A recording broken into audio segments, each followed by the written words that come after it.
예레미야 9장 17절에서 26절 말씀. 이것을 자랑하여라. 오늘 본문은 심판의 경고 앞에서도 남유다 백성이 울지 않는 이유에 관한 내용입니다. 하나님께서 곡하는 여인들을 불러오라고 말씀하십니다. 이들은 초상집에서 상주들을 대신해서 소리내어 우는 일을 하는 여자들입니다. 하나님께서 이들을 부르는 이유는 남유다 백성이 울도록 하기 위함입니다. 왜 하나님께서 남유다 백성이 울기를 원하실까요? 19절 말씀입니다. 시온에서 통곡하는 소리가 들려온다. 어쩌다가 우리가 이렇게 망하였으며 이토록 수치를 당하게 되었는가.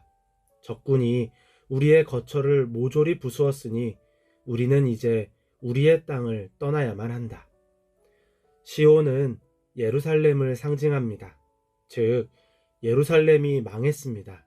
수치를 당하고 적군으로 인해서 모든 것이 부서졌습니다. 심지어 그 땅에서 쫓겨나야 하는 상황입니다. 남유다의 상황을 놓고 보면 통곡하며 우는 것이 정상입니다. 그런데 그들이 울지 않습니다. 하나님의 경고는 더욱 심각해집니다. 딸들에게 애도하는 법을 가르치고 너희도 장송곡 부르는 법을 서로 익혀라. 예루살렘의 수치가 자신들의 세대에서 끝나지 않습니다. 자녀들의 세대까지 이어집니다. 또한 몇몇만 당하는 일이 아닙니다. 모두가 당할 일입니다. 그럼에도 울지 않습니다. 이미 죽음이 집 안까지 들어왔습니다. 지극히 개인적인 영역까지 파괴된다는 의미입니다. 왕궁에까지 죽음이 들어왔습니다. 나라 전체가 죽음에 이른다는 의미입니다. 거리에서 어린아이들이 죽어가고 장터에서 젊은이들이 죽어갑니다. 사람의 시체가 들판에 널브러져 있습니다. 전쟁의 비극이 온 나라를 삼킨 상황입니다. 어떻게 울지 않을 수 있습니까? 그런데 남유다 백성이 울지 않습니다. 그렇기에 하나님께서 곡하는 여인들을 불러서 장송곡을 부르라고 말씀하신 것입니다.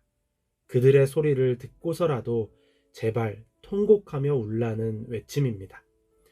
그렇다면 남유다 백성이 울지 않는 이유는 무엇입니까? 헛된 희망을 품고 있기 때문입니다.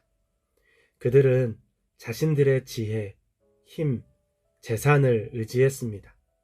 지혜는 인생을 잘 살아갈 수 있는 능력입니다. 용사의 힘은 전쟁에서 이길 수 있는 육체적인 힘입니다. 재물은 물질적인 풍요로움입니다. 이것들은 모두 인생에서 중요하고 필요한 것입니다. 특히 위기 상황에서 지혜, 힘, 재산이 있는 것과 없는 것은 큰 차이를 가집니다. 지금 남유다 백성에게 이것들이 필요한 것은 분명한 사실입니다. 그런데 하나님께서 이것들을 자랑하지 말라고 하십니다. 본문에서 자랑이라고 번역한 히브리어 할랄은 명백해지다, 빛나다 라는 의미입니다. 즉, 남유다 백성은 자신들의 지혜, 힘, 재산을 앞세워서 이 위기를 해결할 수 있다고 믿었습니다. 다르게 표현하면 적군이 이들의 지혜, 힘, 재산 앞에서 패배할 것으로 생각한 것입니다. 지금 남유다 백성이 착각하고 있는 것은 무엇입니까? 이들이 가지고 있는 지혜, 힘, 재산은 의지의 대상이 아닌 이용의 대상입니다.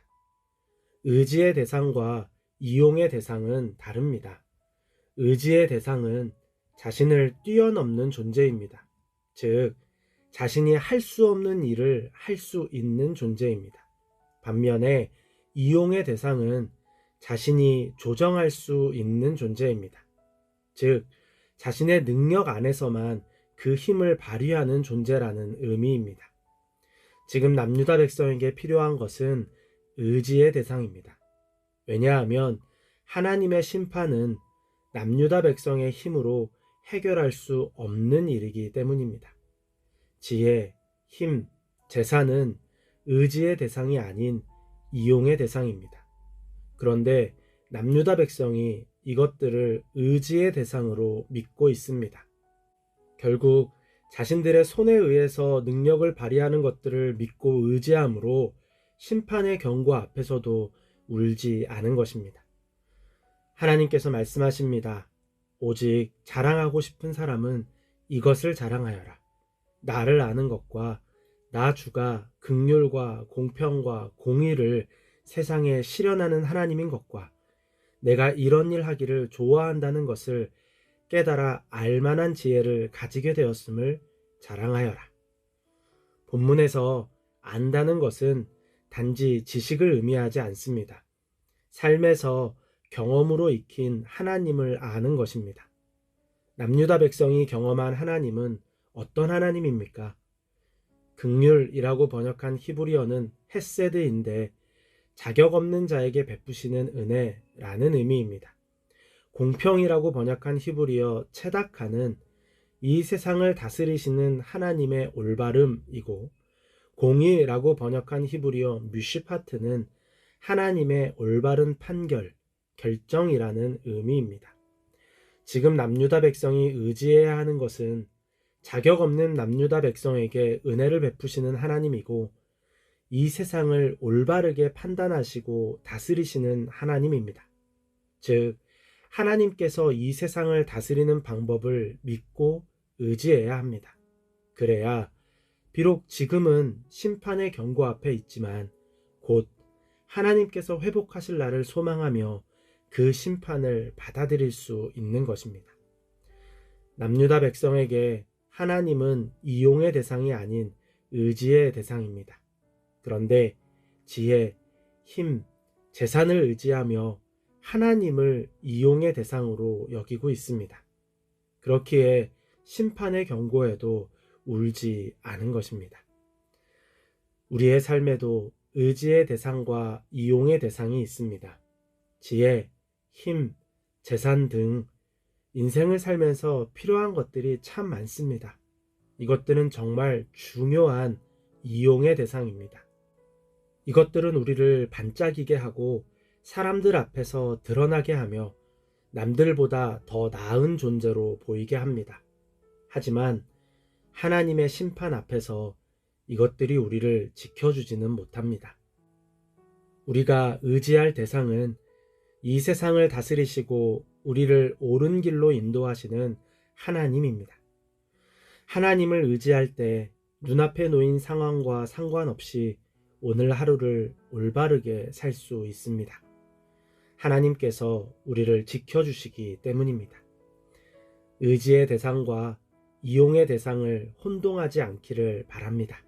그래야 정직한 눈물을 흘릴 수 있고 진정한 기쁨의 웃음을 웃을 수 있습니다.